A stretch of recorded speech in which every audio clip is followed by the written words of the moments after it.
On today's video, I'm gonna show you why training harder stopped working for you. And why you should listen to me? Well, I'm a certified coach. I've coached people from 16 up to 60 years old in the gym, outdoors, online. I've had dozens of results.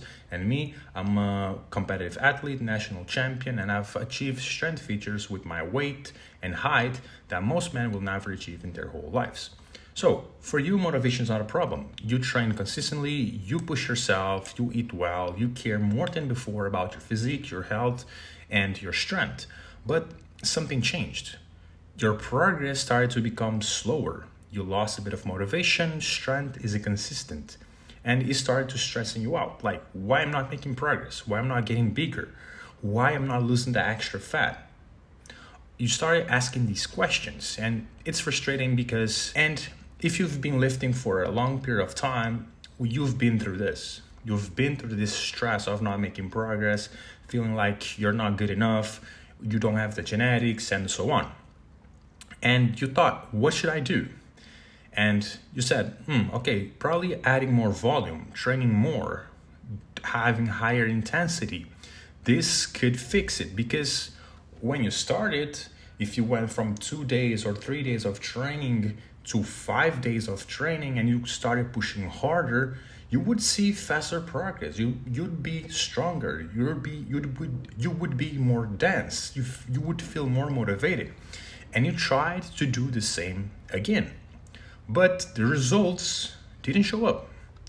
Training feels heavier, fatigue accumulates, you think you're doing something wrong, you don't have the genetics, and the motivation goes down, and you have this period of a lot of stress with your training.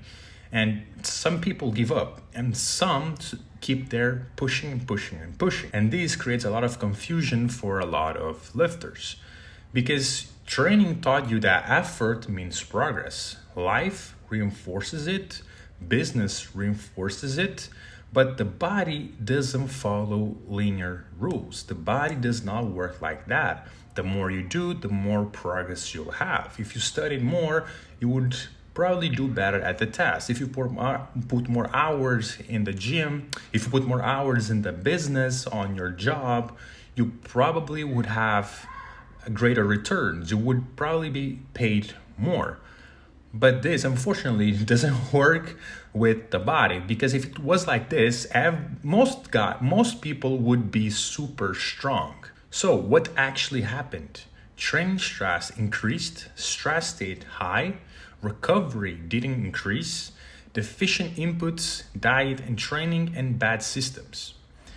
It gets to a point where you are not a beginner anymore, and you have to have your training and diet in check and other lifestyle factors in check. Because when you're a beginner, if you do a random training, you'll see progress. If you only eat sugar and fats all day long, you'll see some progress. But it gets to a point where this does not happen anymore. And these things have to be in check. And this is a good representation of what happens. You should be around here, and here.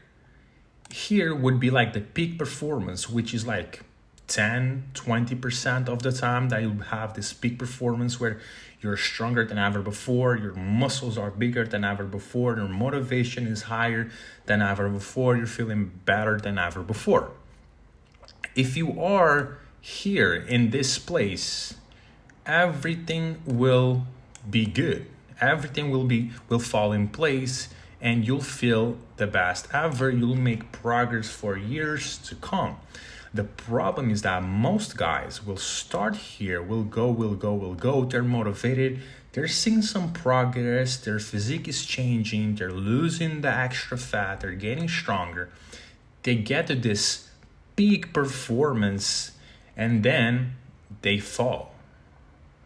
And they get to this anxiety, panic, phase overload, and then eventually what happens is they're burnout, and they have to start again, and they stay in this cycle for years and years to come because they didn't manage their inputs and systems. If you have good systems and inputs, you'll be in this area where you should be if you want to have the best progress than ever before, and if you don't want to plateau.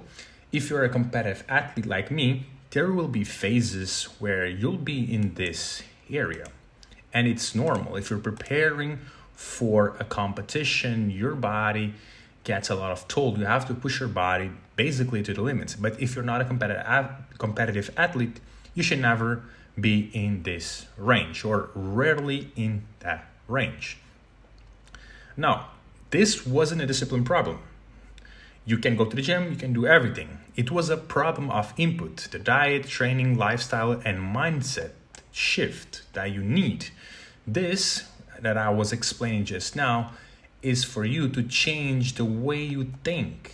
If you think this way, that you should be here and have to manage all of these things, you'll succeed. And you need a system to follow that will make these things, the input, in check. To have the best inputs, you have to have a system to follow that even if things go bad, you can still get back on track.